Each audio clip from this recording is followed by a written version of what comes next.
welcome also from my side. I'm Fabian Saavedra Lara. I work together with the team Klaas, Marijn, Alina and Ricarda for Medienwerk NRW.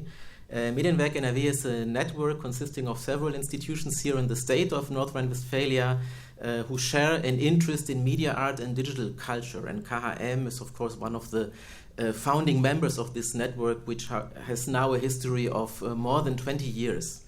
One of our main activities is nowadays to coordinate 2 funding programs for new projects in the context of media art and digital culture.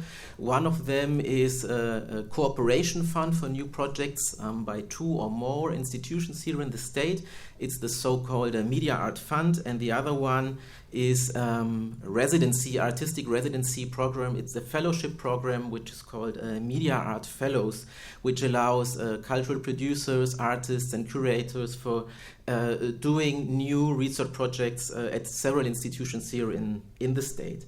And in September we are celebrating a month of media art. It's our second weekend of our festival program, where we want to showcase and discuss some of the funded projects. We want to highlight shared thematic interests that several of the funded projects have in common. And of course, we want to bring artists, cultural practitioners, curators together and celebrate also the outcome of these projects. We had a start last week in Düsseldorf at the Forum Freies Theater, where we had very fruitful discussions about ecology and infrastructure. And this is our second weekend that started yesterday with a fantastic lecture by Sindhujan Varataraja, hosted by Haveen Al-Sindi, and of course the marvelous exhibition opening curated by Agustina and Sam, as we heard at the Rautenstrauch-Jost Museum. It was a fantastic experience, really interesting artworks, very moving artistic positions, and it was very crowded and very packed, so we are really happy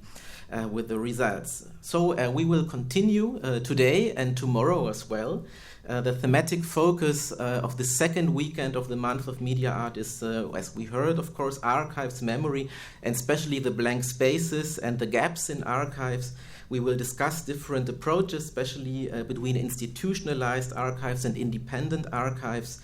And one of the shared questions in all these projects is how can projects with the aim of opening up archives create new access points? That is something that we heard also today in the Editathon that we had together with Agustina Andreoletti and Fatima Khan at the Rautenstrauch-Jost Museum. So I think the point of the Leaky Archive project was very clear in your presentation, Annette, so I will not speak so much about this project. It's very inspiring, of course. It was a fantastic collaboration between KHM and Rautenstrauch-Jost Museum.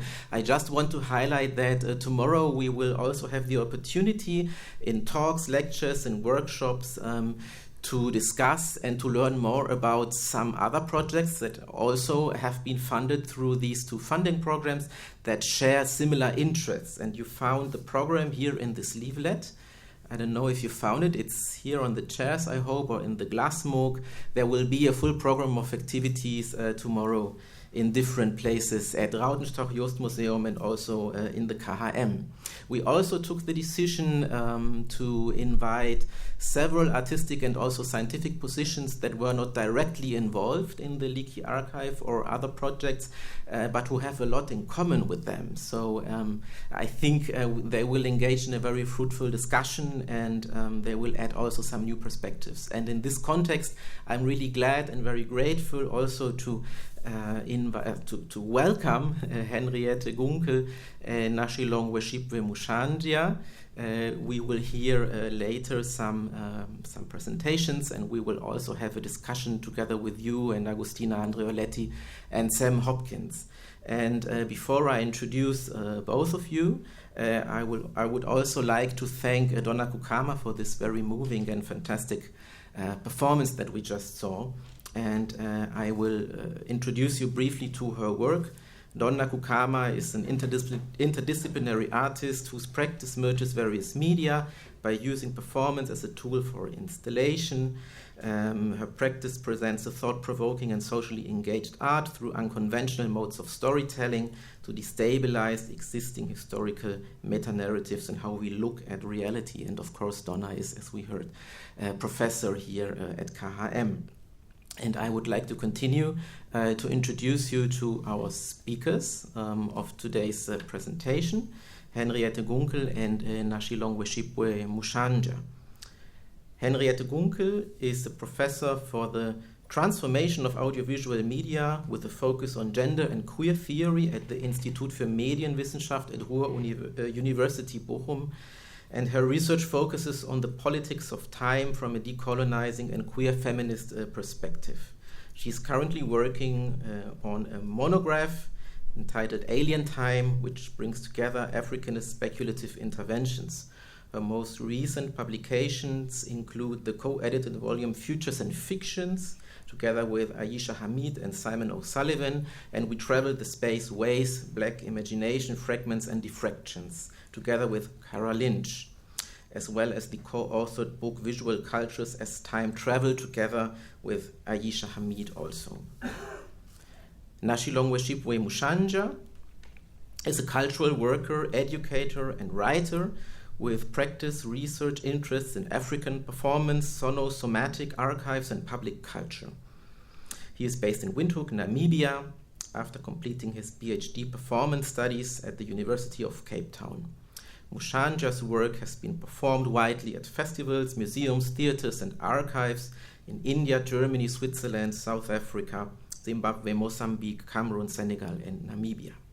Dabbling between theater making and performance art, he is also the lead singer for the award-winning Afrobeat, Afro-Jazz Shambo band Chuku Chuku, and he's also the chair of curation and research at Owela Live Arts Collective, an artist-led trust forging live arts, artistic research and applied arts in Namibia. And before I hand it over to both of you, I would also like to thank all the artists, curators, cultural producers involved in the Month of Media Art, our funding institution, the Ministry of Culture and Science of the State of North Rhine-Westphalia, the office team, Medienwerk NRW. You have all been mentioned. Thank you so much for this fantastic cooperation, and working together with you is always a pleasure and a privilege. And special thanks, of course, to our cooperation partners here in Cologne, the Rautenstrauch-Jost-Museum and the Kunsthochschule für Medien Köln. At KHM, this is Matthias Antelfinger, Heike Ander, the technical staff, of course, who make all this possible, and Sam Hopkins, and at the Rautenstrauch-Jost-Museum, Nanette Snoop, Agustina Andreoletti, and Iris Kabelmann. So, thank you so much for being here. I hand it over to you, Nashi and Henry. And just a short remark, we will have the opportunity to have some drinks together after this event, and also listen to a DJ set by the fantastic Yaya crew, who will accompany us throughout this whole month. So the floor is yours. Thanks for being here, and thanks again to Donna. Thanks for coming. Okay, thanks.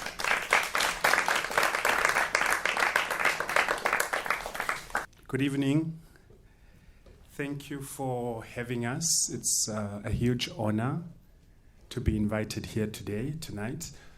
As you heard, my name is Nashilongweshipwe, and here I'm with my colleague and comrade, Henriette. Our presentation is titled Scattering, Gathering, Archive, Memory, and Memorialization.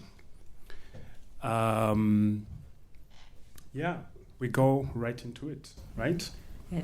It will be a bit of an experiment. Good evening also from me, and thank you for the kind invitation and introduction. We were a bit surprised because there was a break planned initially, so kind of, but we're getting there. It will be a bit experimental. As I said, we will introduce our collective work basically that we're doing at the moment, and then we brought some objects to speak through some of artistic practices basically that we want to introduce that refer to and speak to our work, and then we will open up the conversation and bring ideas around from the exhibition.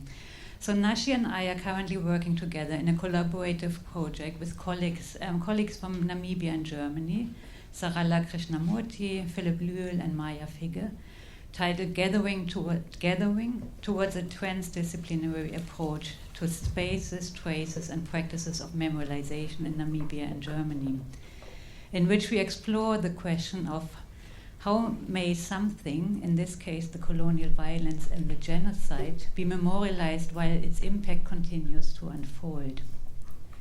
By following this question, or key question, we aim at exploring spaces, traces and practices of memorialization that are widely unacknowledged in the current political and scholarly debates.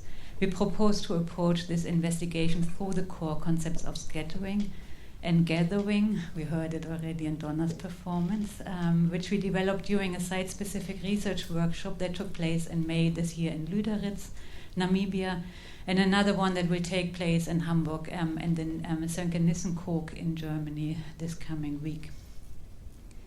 So departing from the understanding that colonialism has produced a vast scattering of people, objects, ideas, and resources, we aim to recollect the scattered traces in these places, together with our collaborators from Namibia and Germany and their respective perspectives as artists, activists, academics. We seek together the different histories, memories, and material remains that bind these places together. We argue that through performing gathering, memory practices could contribute to a dynamic memory culture.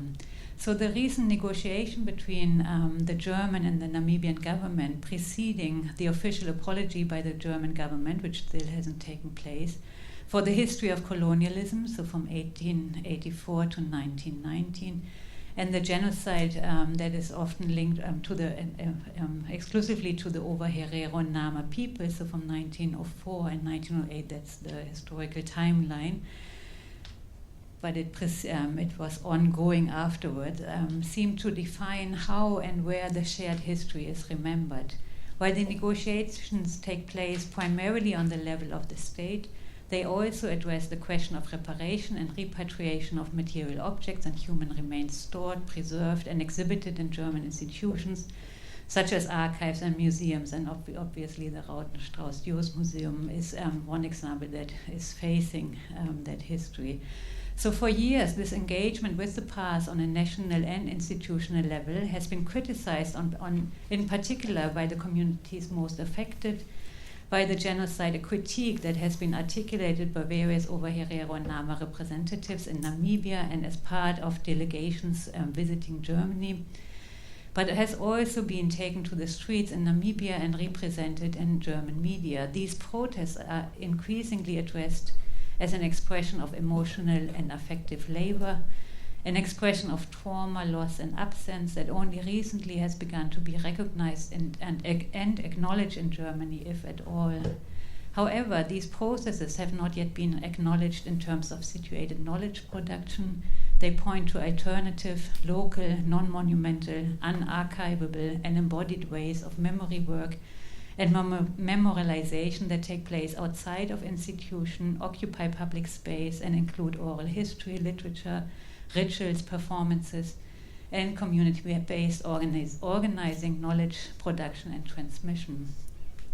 So German colonial remnants remain strongly visible through the architecture, colonial monuments, and cemeteries of German soldiers and attest to the shared history. Community activists, however, have been advocating for attending to neglected public sites of memorializing the genocide. Such sites, as well as questions of land and landscapes, are, for example, more generally explored in local orature and praise poetry forms. Yeah.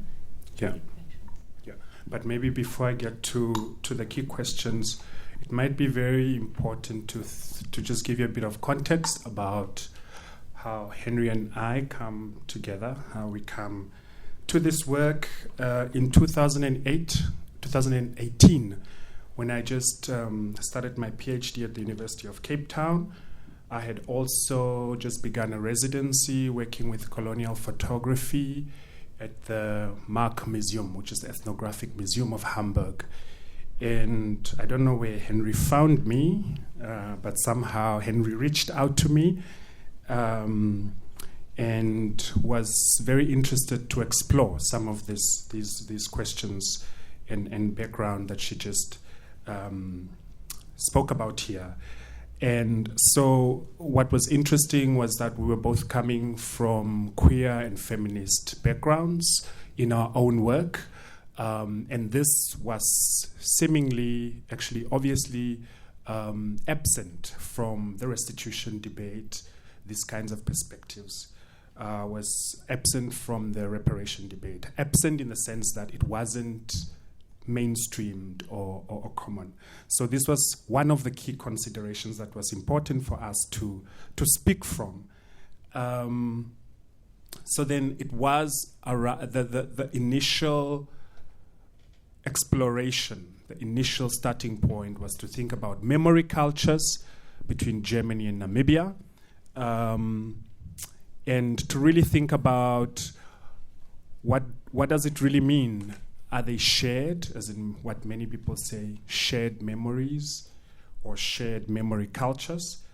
Are they entangled, as many people would also speak in this area of work, in these histories, entangled histories, or multi-directional, right? But at the same time, we're also very careful not to limit these histories, these so-called shared histories. And shared does not necessarily mean it's equal, right? That the playing field is equal. We did not also want to limit it to the colonial history, and also to acknowledge that Namibia and Germany do share, for example, histories of solidarity. If you think of the liberation struggle and East Germany's role in international solidarity. So, just a second. So then the key question in the project that we then eventually ended up developing with our colleagues from Namibia University of Science and Technology, Philip Lul and Sarala Krishnamurthy, as well as Maya Figa,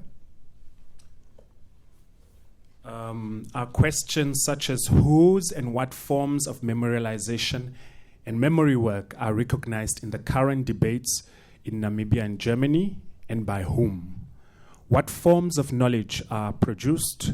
Who is considered to know, and who speaks? What forms of memorialization are disregarded or excluded, and by extension, which knowledges? What are the relations between them, and in which ways can these be considered to be entangled or separate? So with those questions in mind, we are very interested in artistic interventions, artistic efforts, activist efforts, and academic efforts to kind of have a conversation between these different aspects of work. And in that, what we've already established in the conversations we've had, in the workshops that we've been facilitating and hosting, are some key considerations. For example, that activists, artists, tend to be the ones who get invited to do this work, to do this dirty work, to address the baggage, the laundry of German colonialism, to do the affective labor. And that actually that there is a lot of baggage here when we think about the restitution question, when we think about this history as something that has not been resolved, as something that has a lot of wounds and requires a lot of repair. So it is the artists and the activists who get invited to come and deal with this baggage.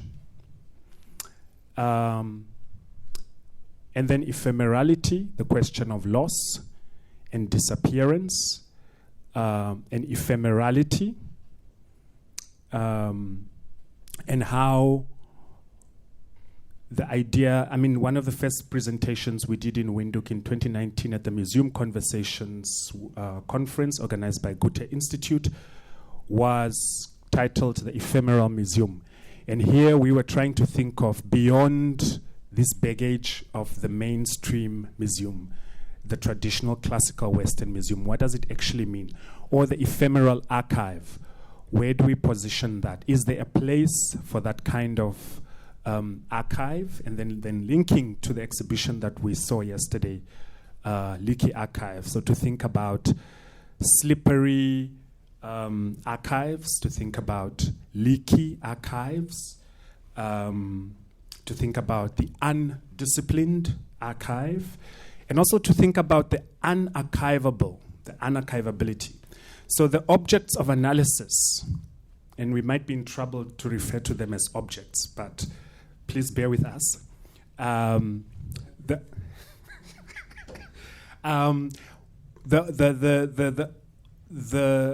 The objects that we are going to introduce to you today take us into these areas of leakiness.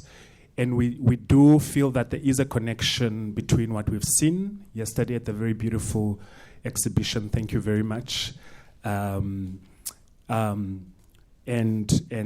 this work, in the sense that they offer alternatives to rethinking about how, not only how to deal with this baggage, but also to think beyond the baggage of colonial remnants and colonial baggage. So, before we introduce the work, I want to say that one of the aspects, one of the methods that myself personally am interested in developing in doing this work, in doing this memory work, is what I refer to as archival frictions or archival fictions, and which basically just refers to interfacing, putting into conversation the embodied archive, so the archive of the body, what the body knows, what the body remembers, orality, and spatial archives, so the landscape, which Henry just alluded to, or when we think about Namibia as a site of scattered bones, where human remains are not just scattered in museums, but they also litter the land as a result of German colonialism, and the institutional archive. So to think about intimacy, think about relation, friction, fiction, proximity. So then techniques of archival frictions, as you will see, and we've also identified these in the exhibition, not allowed to rot, shadow work, smuggling, speculation, gathering, which are all necessary tools to think about this work. All right, so the first piece, the first piece, We Shall Not Be Moved, is a collage by Vishitwa Njiharine, Namibian artist, who was one of the artists on the residency that I did at the Mark Museum in Hamburg, where we worked with colonial photography by a colonial photographer called Alexander Hirschfeld from who went around in Namibia during German colonial times to photographing material culture, but also African subjects. So in the sense, what Vishitwa does in this very powerful collage, and this is just one piece of the body of work from her work, is that she cuts them out and gives them completely new context. You might want to refer to that as refashioning, recontextualizing, reimagining. And there's all kinds of responses to this kind of work. For example, when we take this work in Germany during the exhibition, some people appreciated that people were taken out of the dusty archives and given this new context. We take it home to Namibia, to the National Art Gallery of Namibia. And one thing we were very clear about is not to re-traumatize, not to portray the violence, right? So to create a completely new context. but we take it home and then some people are like, we want to see the violence. Why are you erasing history, right? So it's the layering that and the friction, the bringing these different bodies together. It's the color, bringing the color. A lot of people from this context of colonial violence have not had a dignified burial, and that's part of our concern, to think about what are the ways in which we can bring back dignity. Is that even possible?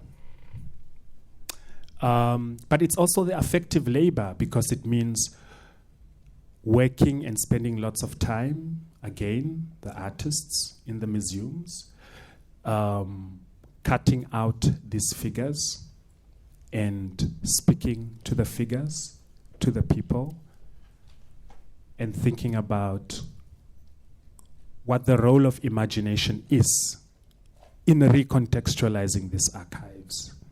That would have been generally inaccessible to many people in Namibia. Of course, the process is not easy. It's very tricky. It's very complicated. There are lots of tears all the time. There's a lot of identity politics at play that you have to confront.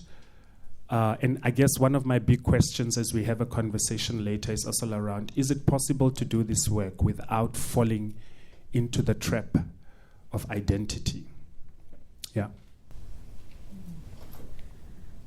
Thank you, Nashi. I mean, I think the work is, as you say, like the color, and bringing in the color in terms of black and white photography that you're often confronted with when you look at the colonial archive. And I think Ariella Azulay talks about clipping, in terms of clipping figures out of the context, people out of the context of the photograph of this, and then it's like, but there's also this reference to collage, no? Like this cutting the line of association and creating new lines of association by reassembling new worlds, basically. And I think that's quite strong in the piece. So there's this focus of practice, how to, in terms of method, but also artistic practice in relation to the archive. Mm-hmm. No? I think we can move to the Sindanos. Is that the one? Yeah. And so here we will just leave you first for 10 minutes. It's a performance where we captured the sound. So we will listen to it together for approximately 10 minutes, and then we introduce it.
to them.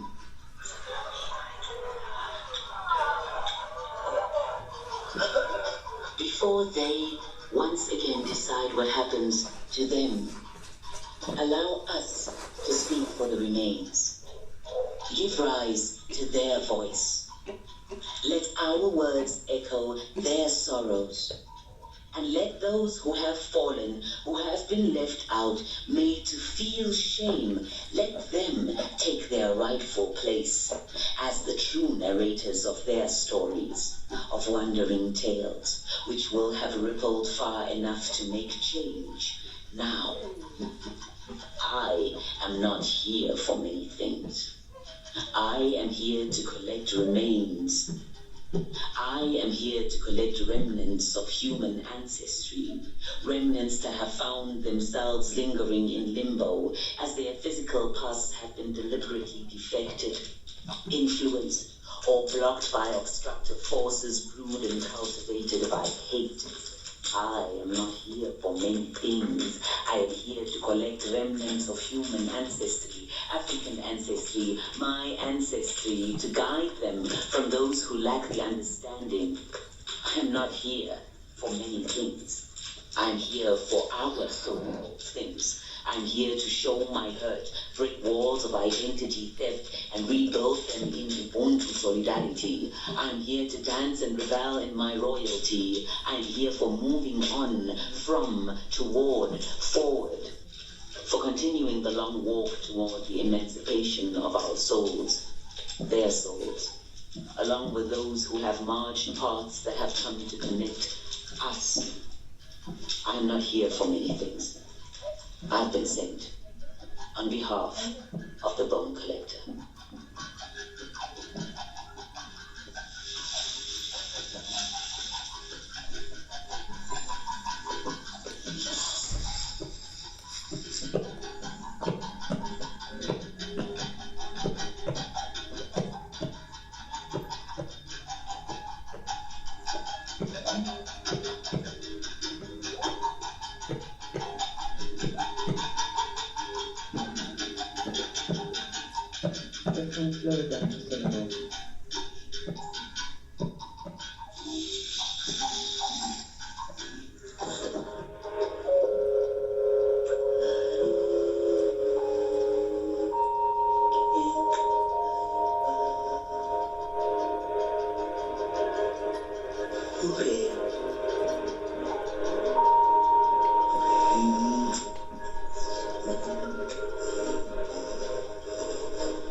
These are rare commodities that only the best explorers will holds of time, please hold the spaces in which they will mold these unspoken words into new narratives. All those stories untold in time. Old, real, but new. Time. No longer collecting dust on shelves of distorted past. No longer gilding. No longer rust.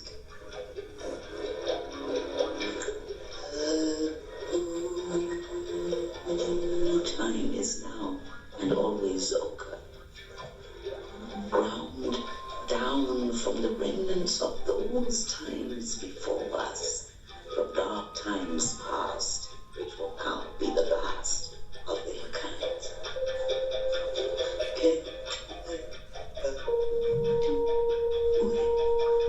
Times which we will teach, times which we reach, times that might inspire dance or stories, of times that define us, we people of future, past and present. Time.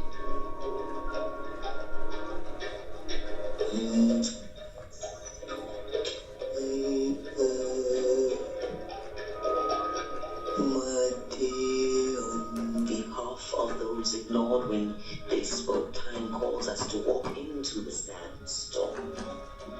Perhaps in the hope that it would reveal all our truths in every shape, form, cosmos, in the hope that we look beyond into where we come from,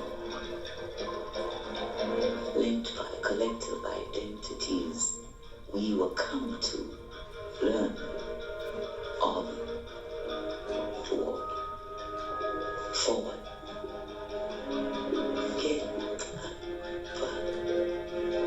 in directions that guide our children to lessons of past and the presence of future. This is as it is told, the ancient whispers of time.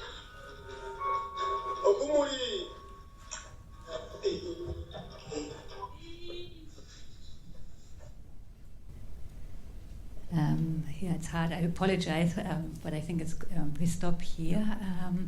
So the audio file that we just heard is Sam Nightingale's recording of a performance by Nesindano Namises. Nesindano Namises works, among other things, as a voice artist and explores with experimental sounds, as well as on oral narratives as a historical interest. In her spoken word performance, she deals with cultural memory processes, questions of restitution of the intangible, and genderqueer issues. Nesindano merges performance poetry with the mouthbow, voice, chanting in the hope to contribute to what she calls, and I quote, the already here, peculiarly cool Afrofuture, quote ends. So the performance you heard and saw and see an image of is titled Sarab Mas, and took place in May this year in Köln during the site-specific workshop we both co-organized in Lüderitz. So during the performance, Nesindano collaborated with her mother, Rosalinda Namises, a long-standing women's rights and community activist and traditional leader, as well as with Nashim. So what you heard is a part which is placed approximately in the middle of the performance. Nesindano Namises' performance is a powerful mobilization of the relationship of the body and the sand. The title Sarab Mas means let the dust stand. While she moved through the space of Kolmanskop with her pre-recorded sound, her instruments, her body, by walking, lying down in the sand, moving the sand and moving into one of the deserted houses that mark Kolmanskop as a colonial museal space and functions as a reminder of the genocidal infrastructure and of diamond extraction. So calling for the ancestors, but also linking it to current struggles in Namibia, the removing of colonial and genocidal monuments or gallows at town entries, for queer rights and abortion rights, etc. So Nesindano Namises states about the notion of unsettled dust, and I quote, "When it's announced, could be an indication or perhaps a call to create tension, excitement, or movement so impactful or dramatic. It obscures vision and indicates ground being broken. In many contexts, it's quite fitting for Namibia, a country where the word for sand in several indigenous languages is also the same word for earth or God. The image is taking a standing cloud of dust where there was once something, a party, a fight, migration, a race, a home, or a line in the sand." And I think the beauty, quote ends, and the beauty of, I think this recording is, I don't know if you listened or if you heard it here, but it's you can hear this wind blowing as well. And I mean, we heard the gathering potential in Donna's performance, but it's in this area, the intensity of the atmosphere, the relationship between sand, wind, and the movement of sand, what is called saltation. So in a way, we saw that also in the performance, is moving of obviously sand, but also dunes forward and quite massively in this area. But at the same time, it also it hits the ground, so the sand particles hit the ground, are getting carried away. But by hitting the ground, that's a citation, or another sand particle is jumping up and being carried forward. And by doing so, they grind their weather, also material. So the colonial infrastructures, the houses, deserted houses, are getting infiltrated by the sand. But when Nashi, for example, talked about this landscape also being scattered with human remains, obviously also from, and I think that's also important to remember from the pre-colonial time, no? But often mass graves also linked to the genocide. So, which I'm also saying that because it's important to think of that life before the genocide, because it means like that land wasn't empty, which is often the terra nullius claim. No? So the scattered and sometimes buried remains are getting unburied by the movement of the sand through the wind, the atmosphere, etc. But also obviously when houses are in infrastructure are weathered down, you can also imagine bones being remains being weathered down and becoming part of this movement of the sand. So in a way, the sand is also, the remains are also, as part of the sand structure, are infiltrating those human remains, which is an interesting phenomena, I guess, and then in relation to the performance of Nesindano then entering that space as a performer. And thank you, Henry, what this work, this kind of work, these archival frictions are doing that is not happening, I think, in the mainstream debate around German colonialism in Namibia, is that it creates intergenerational dialogue. And in Namibia, we have a struggle with intergenerational dialogue in the sense that the elders have the knowledge, but somehow that knowledge and the ways in which it is transferred is challenging for various reasons. Ethnic reasons, also just because sometimes even the elderly tend to dominate these conversations, and then the young people are not in the conversations. But I think what this kind of work, particularly Nesindano's work, is, again, I want to bring back endurance. It shows us that we don't necessarily have to restitute objects. I mean, we have to restitute probably some of it. We have to restitute our human remains, our ancestors' remains. But we don't have to restitute artifacts in order for us to learn about our cultures, which is to say that the ways in which the body works, when we say that the body remembers or that the body is an archive, happens exactly in these intergenerational moments, in these moments of orality. So there's something very powerful about how and what the body is able to do, to remember, even though there's been so much erasure, even though there's been so much loss of culture, of traditions, of rights, and so forth. So these kinds of work, and I want to say that the intergenerational dialogue, the intergenerational transmission also came out quite strongly in the exhibition that we saw, with themes around fire and the uses of fire, for example, in thinking about cleansing the museum space, burning up the museum. So, and that the museum we cannot just be thankful because the museum kept the objects. It doesn't work like that. And therefore, claims such as, let us burn the museum, which I do in my own work, as you'll hear in a bit, becomes very important, because then what we're being asked to do is to think about the possibility of not having the museum at all. Is that something at all we can consider? And what does it mean? And you also had care, questions of care. Here I'm thinking of Martina Paris's work, which is in the exhibition, which is titled Beyond the Abode, and it kind of focuses on the mask, or the makisi, for example, from Congo, and these things still exist. So what I'm saying is that with endurance, these artifacts have continued to exist, even though there's been so much erasure. And of course, rituals. A lot of, when we think about fire, when we think about care, when we think about attending to the dead, a lot of that work, a lot of that memory work is ritualized behavior. There was also a work in the exhibition, I forgot the artist name, please pardon me, the Museum of the Future. That's what it was called, right?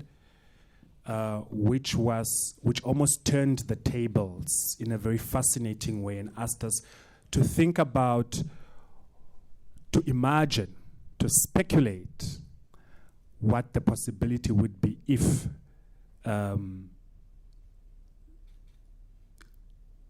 the German museum, for example, became emptier, or German culture disappeared, right? What would that be? What would that, right? What would that mean? And so, thinking of the Museum of the Future, I would like to introduce to you the work that I created in this Hamburg residency several years ago. It's quite old now. I keep trying to put it to bed, but works, I think, Donna, you agree with me that works tend to just haunt you, and you're like, I'm done, but they just keep coming up. The Dance of the Rubber Tree. I'll speak a bit about it after we listen for 3 minutes from the beginning.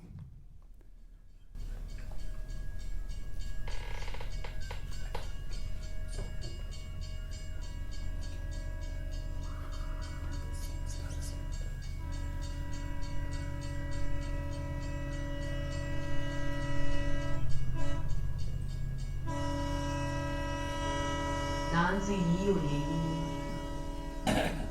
vuka mzonzulu ithi into siyaqalela siphindele emva siphindele ekuqaleni ithi into siyabhalisha sithatha konke kwethu siqokelela izinto zethu sibika umhlaba wethu vuka mzonzulu jongilanga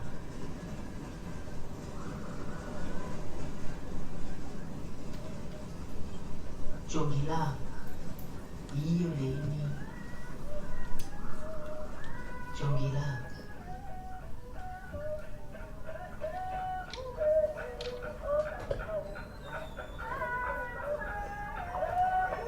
There was movement in the repository of the rubber tree. There were 6 tones of the marula. There were spears and skirts. There was voice and tension.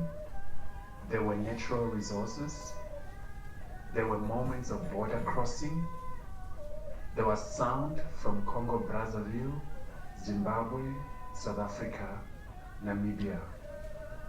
There was a labor of love in institutional cracks and hidden spaces, of queer rock art, of queer women of 1904, 1908, of harps and horns of Togo. And then there were bodies that cannot breathe. This museum has been the new concentration camp, the poisoning preservative for the things that white people stole from us. The museum is here to defend and uphold the legacy of violence. It still reeks of our ancestral remains that were once locked up here, that are still here in their cabinets. Its rules, policies, archives, walls, objects, people have blood on their hands. It is not built for living bodies, it is built for broken bodies. Bodies without voice and flesh. Yet these bodies refuse to be erased and silenced. They are not sleeping, they are dancing. They remember their own archives, carried by us, their children's children. And so we dance in the concrete archives, removed from the rubber tree. These are our songs. These are our songs.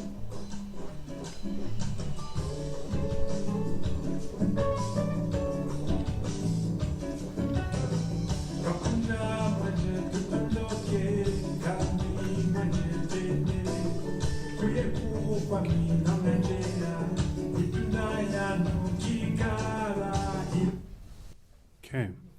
On Danisa Pomdhime, again another example of archival frictions.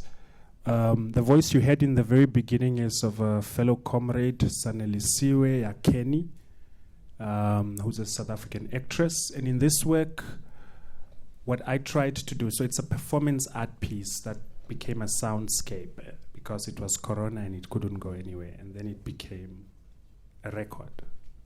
But what I was playing with in this work is to challenge, because when we got to the colonial archive, it was clear that it was all about erasure. But it was important to come in and introduce other notions of erasure.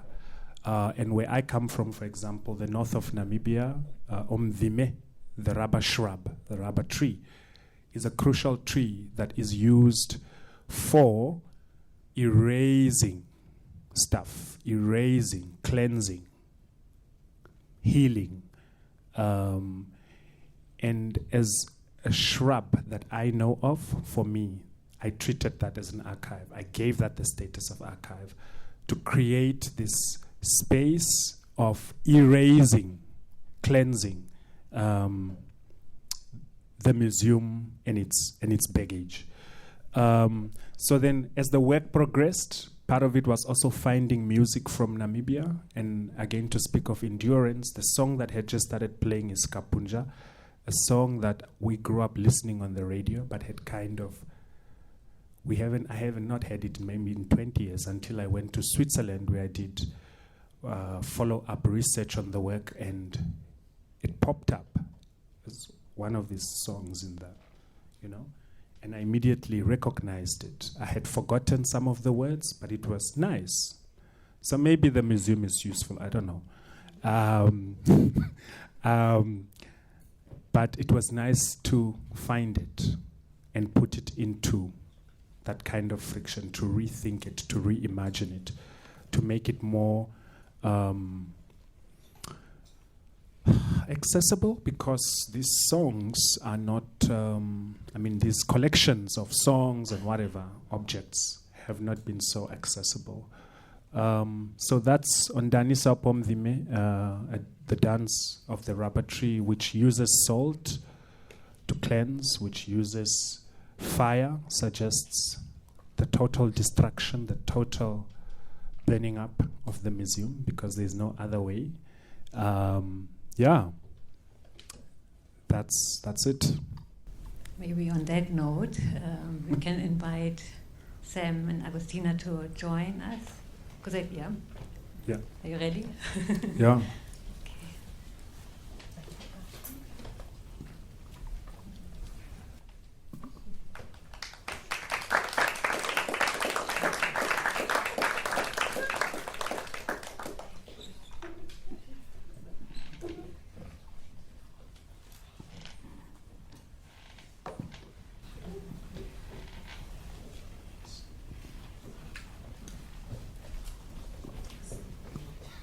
And now we don't have any moderation, really, but we wanted to enter a conversation because we realized some of the issues we were discussing, or the practices, interventions, the imaginations, basically, are also questions you are addressing in the exhibition, but also in your work previously. No? So individually, as you're here as the curators and organizers of the exhibition, but at the same time you also have your own practice beforehand, or alongside it. And we also ask you maybe not to bring not objects, but maybe vessels or devices, maybe time travel devices in some cases, in other cases just devices that allows us to enter the conversation basically, and make the connections. Who wants to? I can go. You also thought you'd get a break, no? So I brought, actually, I'm a person and I have like a professional role outside the institution, but here I'm kind of representing the project and the museum, the Museum. So I felt like which object connects to your practice, how we can get in conversation with that. So actually I brought the printed version of the Namibian database. So like the 1,600 objects, photographs, and drawings that they're part of the museum collection, and how having access to that is a privilege to have the power to print that. And also to share that with you. And yeah, I think for me, like the whole project and here today is about like sharing this access and how we can do that. And it might be restitution, reparations. It might be like tomorrow going to the depot together in a group and then with you alone. So what does it mean for us as people and also as part of institutions we work with? We have different roles in the society. Yeah, maybe I brought an object, but then I kind of changed my mind. But before I start, I just wanted to say from both of us that we also really enjoyed and grateful for the contribution of Mariana, who's in the audience, Castillo Daval's participation in the project, because, and it's a little bit, I mentioned that because whilst I'm also a practitioner, I guess I'm not sure in which capacity I will speak today, as an artist or as someone that's together with Mariana and Agustina, like we're working with the students to create the exhibition. But maybe I'll start, because you talked about a vessel, I'll start with a small anecdote, which is my kind of experience of going to the depot, which you can all also experience tomorrow, which is 2 stories underground, or one, in the Randstrauchers Museum. Have either of you been there? Okay, so it's a little bit like a cross between an industrial kitchen and a prison. I'd say you go down, the floors, the ceilings are maybe 5 meters high. All the doors are automated. The corridors are polished concrete floor, walls, ceiling. So you're walking along long corridors, and then kind of an automated door will open in front of you, and you go through.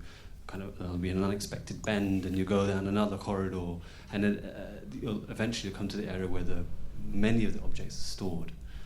And I think there are 3 depots down there. 5, okay.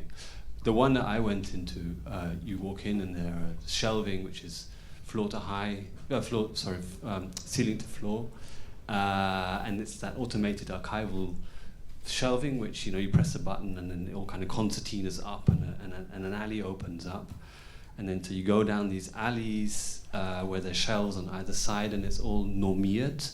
This is something I learned in Germany, like standardized, 80 centimeters by 120 centimeters shelving, and each shelf is lined with a special kind of foam called ether foam, which is about 4 centimeters thick, grey foam. And in these foam shelves are depressions, and they're hand cut. So if you imagine, they're hand cut around each object, and then there's a small piece of white paper called Tyvek, and each of those depressions are hand cut. And then it told us today that there are 70,000 objects in the archive, and so when I first experienced it, my first feeling was that's a kind of crazy labor. It wasn't done by, it was external labor that was done by, but also when we're thinking about, the loss of the objects from the places where they come from is indescribable. And as a visual artist, I'm trying to think about ways in which you can come close to touching that, and this depression which the object sits on felt like a kind of a found sculpture and became a point of departure for an artwork. But I just wanted to maybe throw that back to you as a sort of vision, or as a sort of anecdote about ways in which these archives affect you, and ways in which we can start to kind of address the loss as also as visual artists, because we're working in so many different capacities.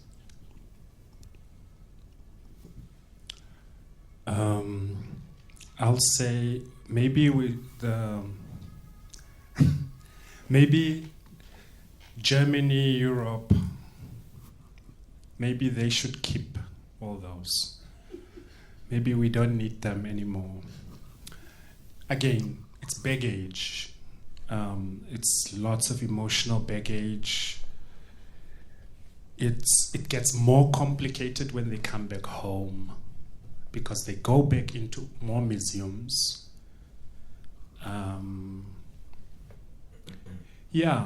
We were talking earlier today about that possibility, because what I'm looking for is tools. What tools do we have? So I spoke here today about speculation, I spoke about imagination, I spoke about gathering, right, as memory work, as work of repair, which is being reduced to only certain demographics of certain people. But I'm thinking, could we consider for a moment, maybe, I don't know, and maybe this is risky, that the museum can keep, that maybe we don't need. I don't know, I might get into trouble at home for this. I think still people need to deal with trauma, because if that's an excuse not to touch the baggage. I do therapy myself, so maybe you don't want toxic connections in your life, but you need to deal with that burden. So I don't know, the objects, I think they work as excuses to deal with the baggage, to the relationship. Now we're talking about Germany, Namibia, material culture. And then the decision can be here. There are many ways of doing, but maybe that's the sort of reparation. Yeah, we need to deal with the trauma. But as an artist, I'm also tired of dealing with the trauma. I want to make work about joy and having tea in the clouds, or, It's tough, and that's why I say I want to bury Dance of the Rubber Tree. It's done well. It's introduced me to the world of art, which is the case with many Namibian artists today, that you have to make work about German colonialism. Residencies are framed around these things. And my new work is called Kwere Kwere. And it's all about being queer and being queer and being happy. And it's not necessarily to hide the trauma or evade it, but just to think about what else is there to do. It's hard. And trauma is hard. Trauma is really, I don't know. I just want to be happy. I don't know if that's helpful, if that's helping the revolution. I know there's a whole revolution we have to do here, right? But it's like what I asked today, is it possible for us to do this work without going into the baggage of identity? Because again, it's with the baggage of identity that, for example, white people evade this work. Like, okay, I'm white, it's not my place to speak. No, you must speak, you must do. So I guess the thing is, what I'm trying to say is, who must do that work, that affective labor?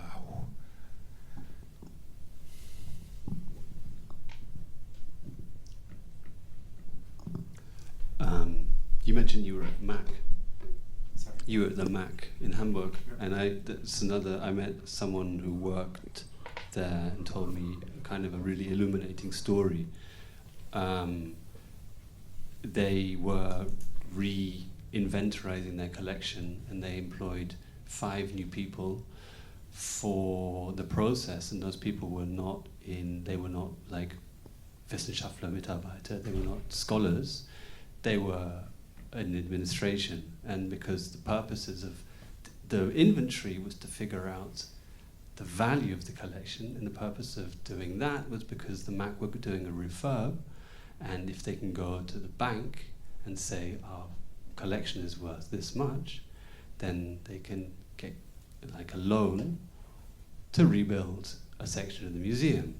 So what I'm saying is that this is not just about returning cultural heritage, this has actually got real, very genuine financial value, which is you being used as capital to develop museums in Hamburg and maybe not in Namibia or Nairobi. So one other way to think about it is maybe not restituting the objects, but restituting the ownership of the objects. So then the Museum of Nairobi can redo their wing, you know. So I think I feel I can't really talk about trauma. I mean, I know that sounds stupid, but I can, like, the other dimensions of it is, I mean, the financial things I think are quite tangible, right? But also, I mean, okay, so what we did also today is like expanding the notion of the archive. No? So we talk about the body, but we also talk about the landscape. No? And so not only objects have been taken via the ships back north, no? Back to Germany, back to Europe, but also extractive minerals, basically. Huh? Yeah. So when you talk about money and returning what has been stolen, no? Talking about restitution of objects, the Benin bronze, happy to go in comparison to all the other values that had to, would not necessarily also have to be returned. So it's easy to stay with the museum question because you don't have to. I mean, we're going to this Medienkun from Hamburg, which is named after the person who built the railway tracks in Namibia, and the railway and he was building already in East Africa the railway, always ahead of time, which means very brutal extraction of labor. And the only reason in Namibia that the Germans built the railway was the war. So as part of the genocide, they knew they only win the war when they've got the train tracks. They talk about it bluntly in the archives. And while they built the train tracks, they found diamonds.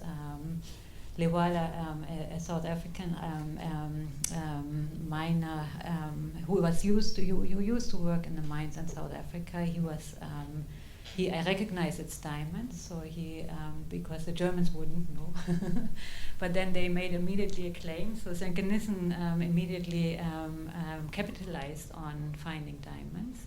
And then he invested, when he returned to Germany, he invested in land claims in the north, so in Schleswig-Holstein. The wetlands have been they started building dams, so what they now call kooks, basically. So surrounded by dams to dry the land, to be able to farm it, basically. Yeah? So it's another way of claiming land, which is interesting. But then he died before that was finished, but because he invested so huge sums into it, one kook was named after him. There's a school named after him that does in Schleswig-Holstein that does an annual diamond hunt to remember him. And the family, his offsprings, got 5 or 6 farms in that particular kook. So it's like 10 kilometers, or maybe not even. It's a few kilometers long and not very wide.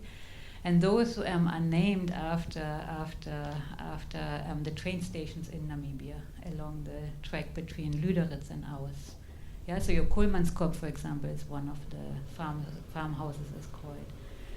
So it's kind of interesting how you find obviously those traces also, in areas. I mean, I grew up with. I had no idea. I only found out recently. So it's interesting, but it's obviously only possible because of the accumulation of wealth, and that's just an individual story,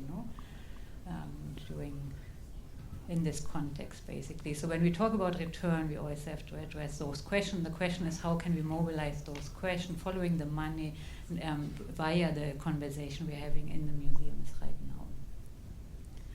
Definitely not stopping there. That would be... And maybe that, back to the identity, that identity doesn't need to paralyze us. I think we can always be critical about things and talk, and we can talk and talk and talk, but it's important to do stuff, and in doing, that shows vulnerability because you're out there and can be also criticized. In this doing, trying, and taking that as more like a beta state, as in moving and creating new things, having this conversation and this check-in and dealing with drama can also be full of humor.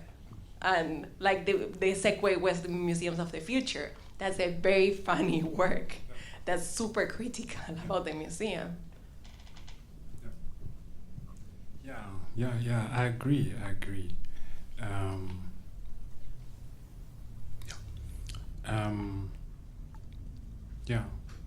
No, I agree. So I'm not against working through the trauma.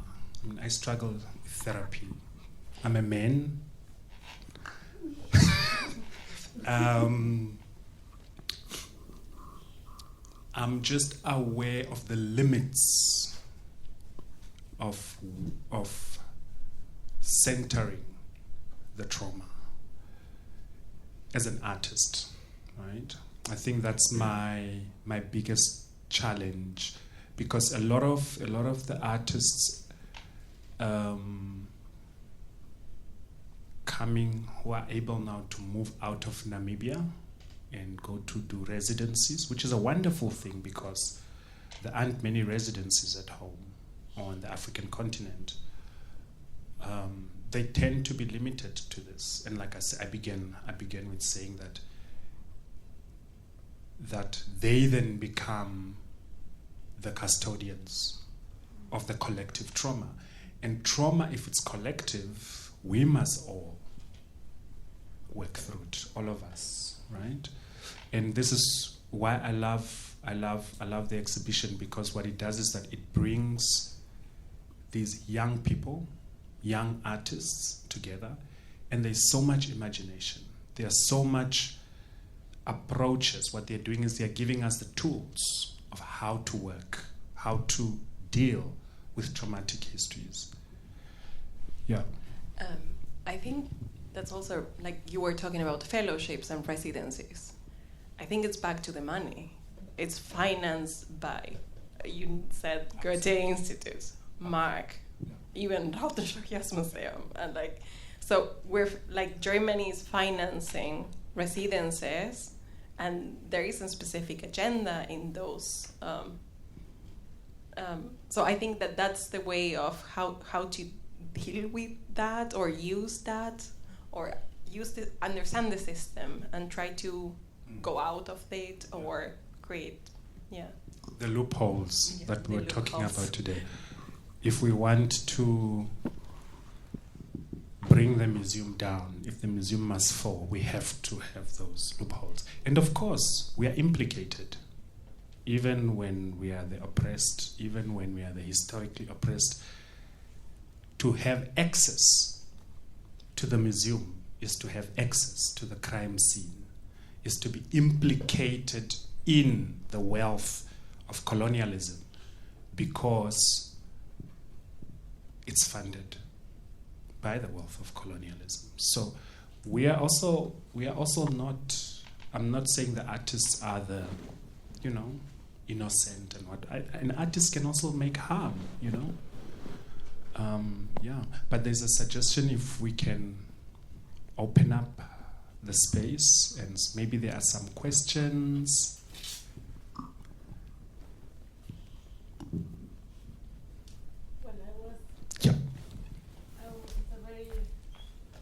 It's a very silly comment, but I was listening to an interview with an Argentinian musician, Spinetta. He was like a fantastic songwriter, and he was very intense in the way he was writing his letters and the lyrics of his songs. And he was also like against the system, always trying to go against. And then he goes to television, and there is this presenter who is asking him, but why is your music always so sad? Why do you need to make it so sad? And then he's like, it's not sad. It's not sad at all. I mean, to go into your feelings, people are afraid to go into their feelings, and that's why they catalog it as sad. But it doesn't necessarily need to be named sad. So maybe we just need to rename trauma, like it's our approach to those objects. If we frame it in a different way and we invent new words, like the words that you were telling today, for example, then we can gain new access, and then we can invent new feelings and new emotions to deal with it. But you hear what I'm saying, that there is more than trauma. That's what I'm saying. That's all I'm saying. There is more than trauma. And yes, we must work through the trauma. And there are different ways of working through the trauma. But I don't want to talk about trauma all the time. I want to talk about going to the moon and drinking water or something. Is there a residency for that? Yes. Does anybody know if there's a residency for, like, if I want to go to the sun and go and have tea on the sun? I think maybe that's what Sonra was trying to do when he was creating the Afrofuturism, just to go to another dimension,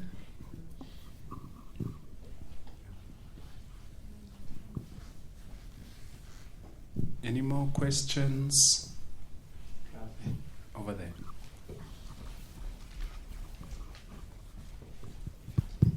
No, I also want to add to that, but thank you for this. But because, we live in tough times, there's not only the historical trauma, but there's ongoing collapses happening everywhere. And to deal with that, you have to also have joy in your life. And to be able to continue to fight the fight, you have to sort of keep going. And you can't keep going without joy. So it's a political decision to allow joy and to assert the right to have joy. And, if you have kids especially, then you can't allow to give up anyway. So that's also part of it. Is it enshrined in the Bill of Human Rights?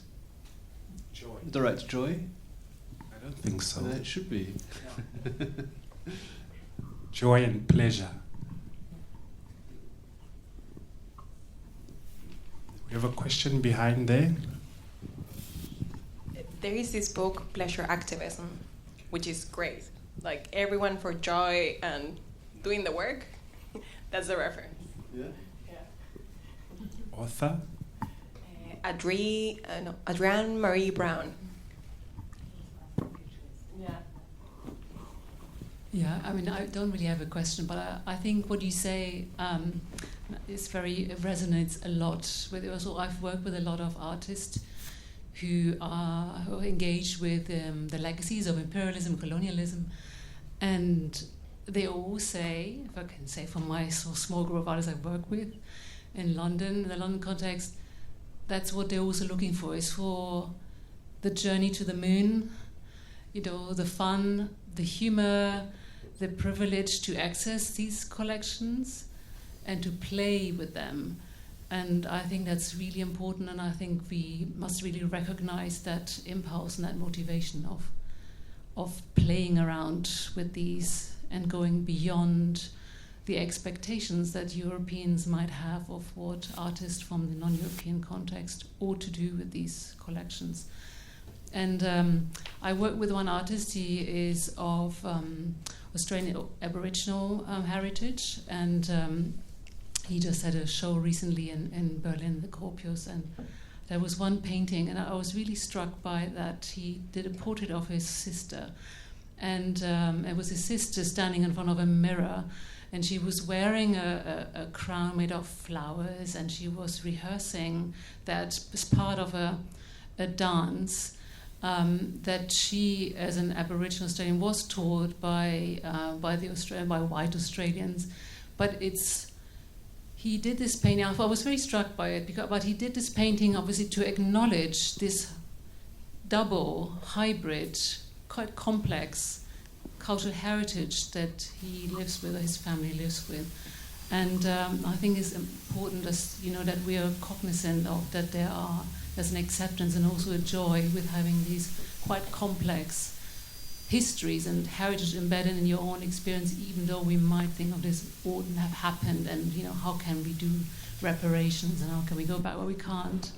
And how you celebrate that very personal heritage, and I think this very personal portrait actually embodies that very much to me. Thanks.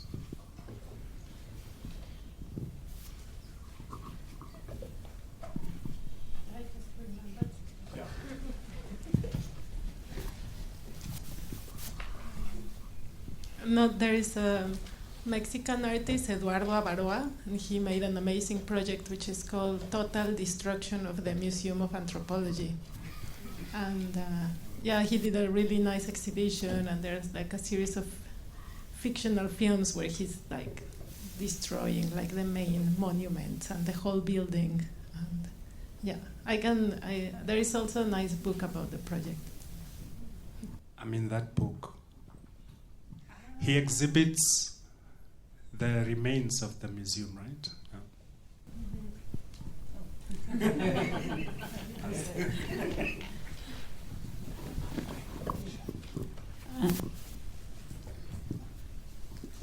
Thank you.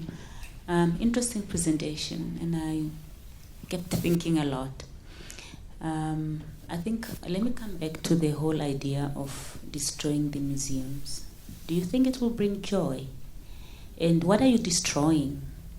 The structures, the building, the artifacts? Because museum is not just those physical things, like you said. So what are you destroying if you're destroying the museum? Okay, so think about the generative potential of fire. What does fire do? Some of these objects were created to be burned. If you think about some masks like makishi that are used for performance in Mushaandja ritual, which is the boys' initiation ritual, the aim is to burn them up at the end of the ritual. Think about the museum as a toxic space. So when I'm saying destruction, I'm not just saying literal. It's also imagine, cleanse.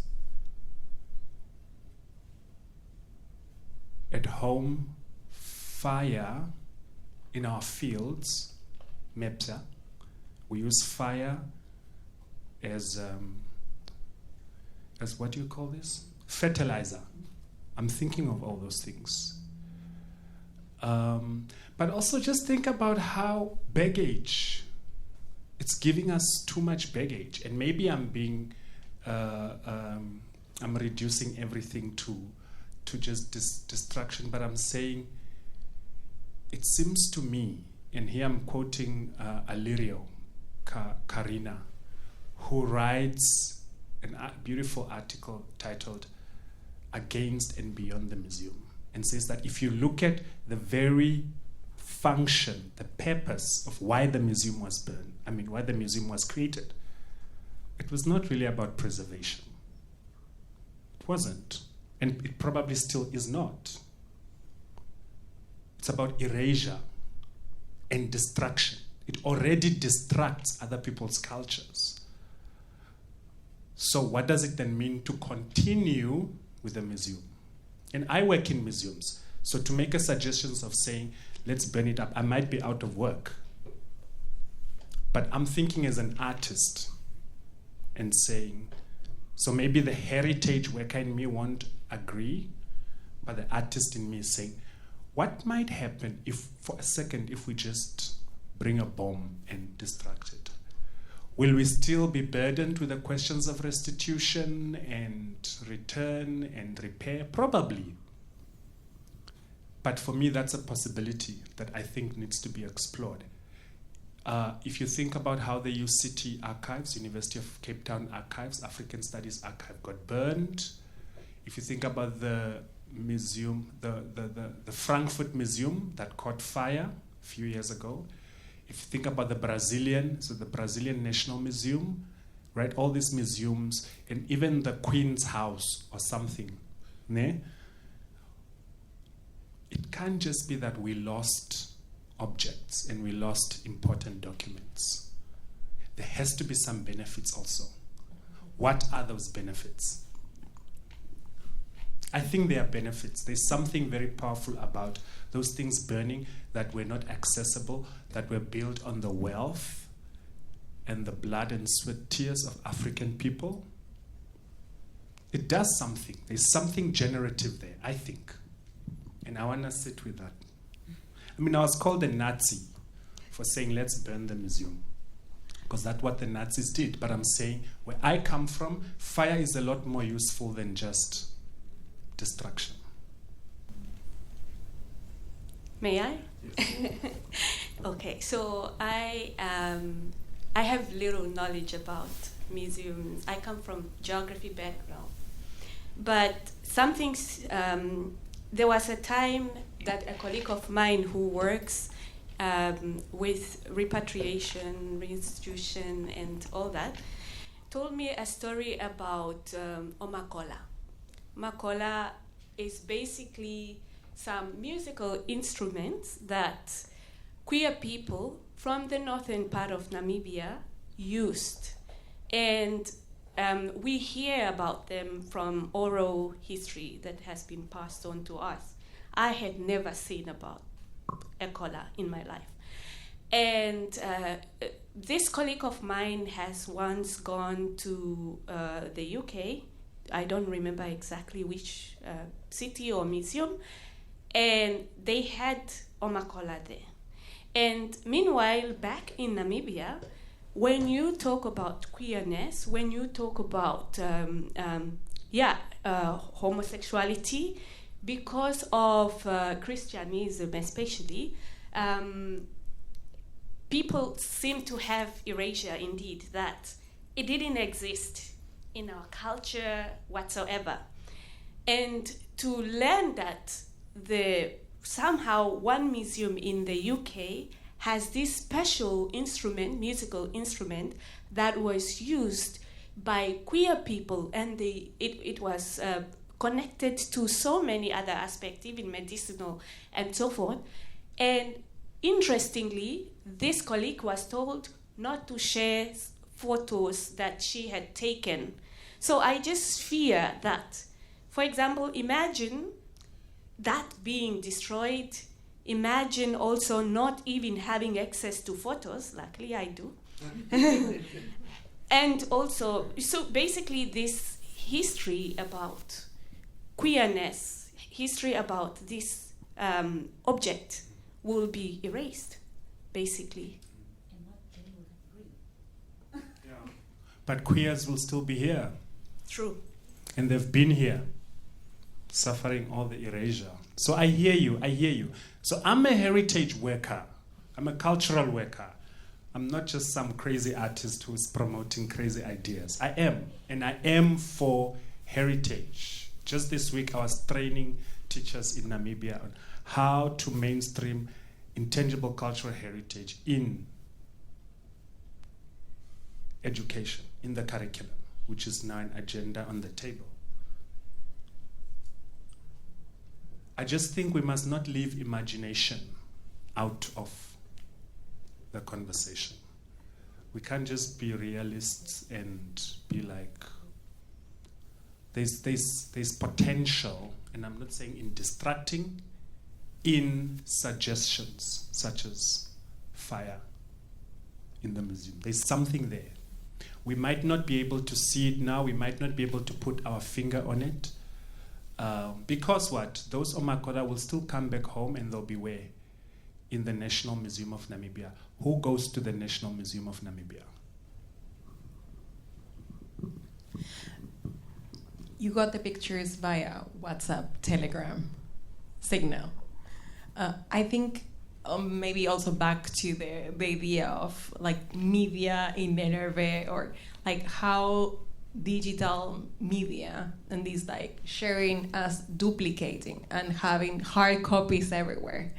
It's a way of, you can burn a museum, but there are gonna be copies everywhere. Like, can be hard copies, it can be USB sticks everywhere, but I think that these traces that we can share the access and other people, not just online in the cloud, but can save them and store them, and we are all together guardians of this cultural heritage. That can be a way of being together, even if you don't get a visa to go to UK. That's also a thing. Not everyone has access.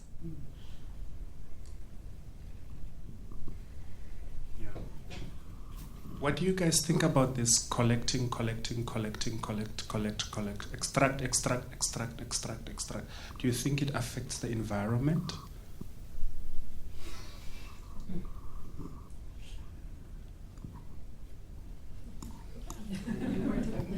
Because that's museum culture. Collect, acquire, extract. And that's why we are where we are today.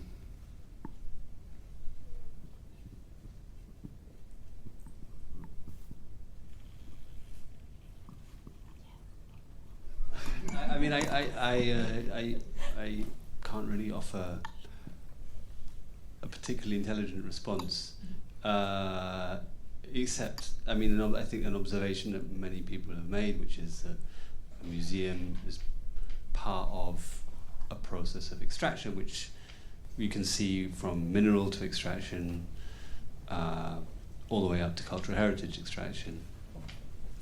I mean, yes, on the one hand, it'd be like, well, in fact, I was working at a museum in Bayreuth where we met, where the director was proposing to introduce a spider into the digital archive, which would destroy the record of one object every week, because he's like, what's the point?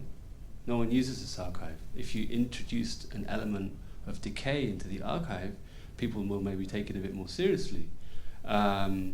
And again, that's like your, I think he's answering your call for imagination and vision and envisioning, like not just as a bureaucrat, but as an artist.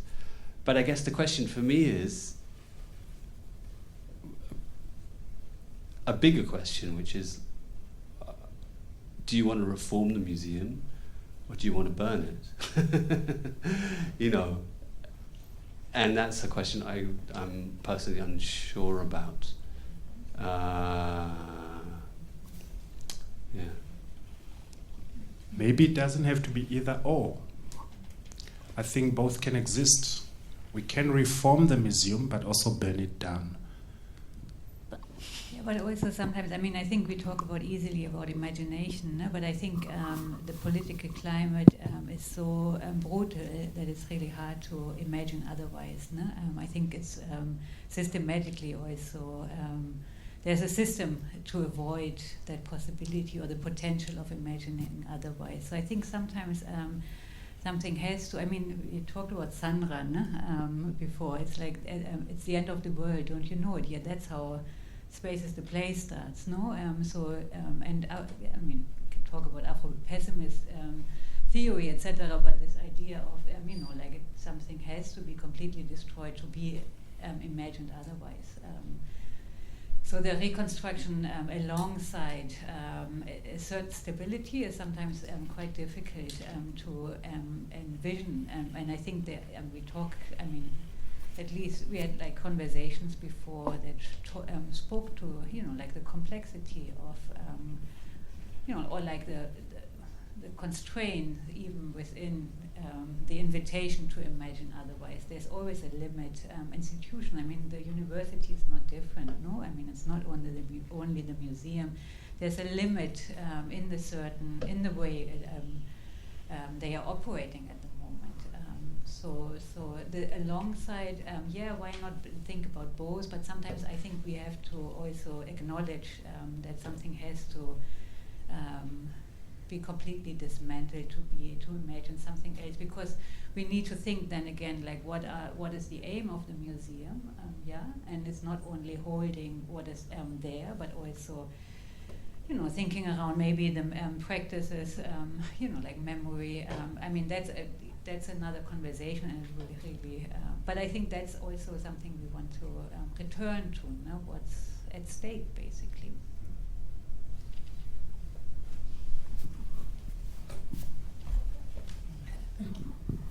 Yeah, maybe we would need to imagine, or I think Agustina was already trying to imagine like a radical access, like to reconfigure the museum through the radical access. So really letting people use them, touch them, or like all these students who went into the storage facilities and they went up and down and they look at all the cabinets and they ask all the possible questions that nobody could answer. They went a little bit like spiders into the system, and without all the necessary experience that you're supposed to have in order to do so. So maybe before burning it, you can try this radical access and to just invade it in a different way, to try to open it up, just to make a mess, but in a different way. Not a destructive mess, but a playful mess. And take out what we need, and then. I think we have to. Okay. Yeah. It's funny as a museum director to be in this place. I just wanted to tell you, it's very nice when I heard speaking you about burning the museum, because there's a very important French anthropologist in the 90s, in the beginning of the 90s, Jean Jamin, and it was in 93, and he wrote an article, Faut-il brûler les musées ethnographiques? Do we have to burn the ethnographic museum?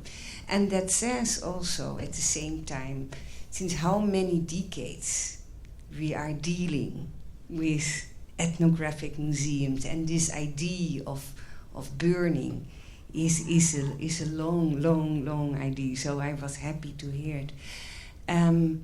Lieke Archive, as Agustina says, opening up the archive, and also Mariana, to go into the storages, to enable this free access. I think at the same time also there are also other possibilities. For example, even if it's not, it's a very complicated story, but the Rouderslag Joost Museum transferred the ownership of 1902 Benin royal artworks from the Benin Kingdom in December 2022.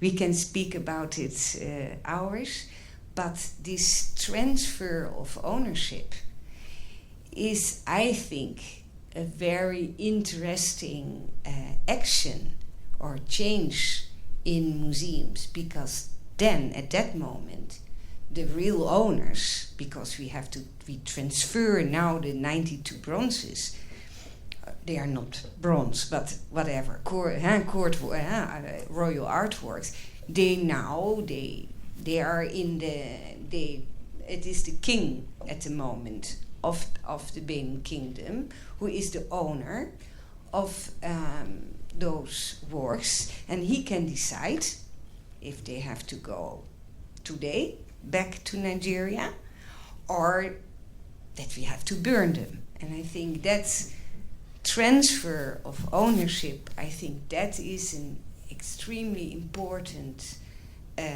action, and it's not just a symbol.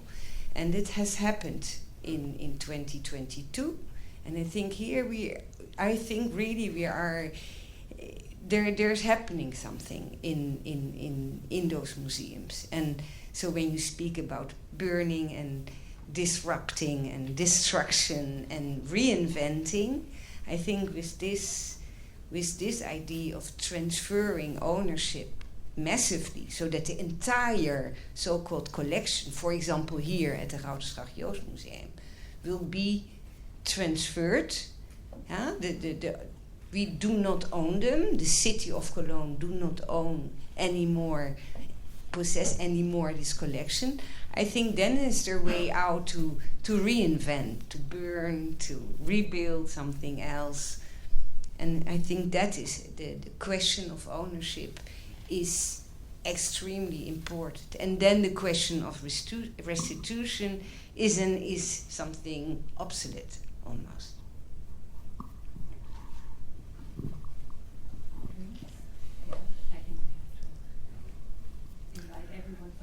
Thank you. Let's go to the moon.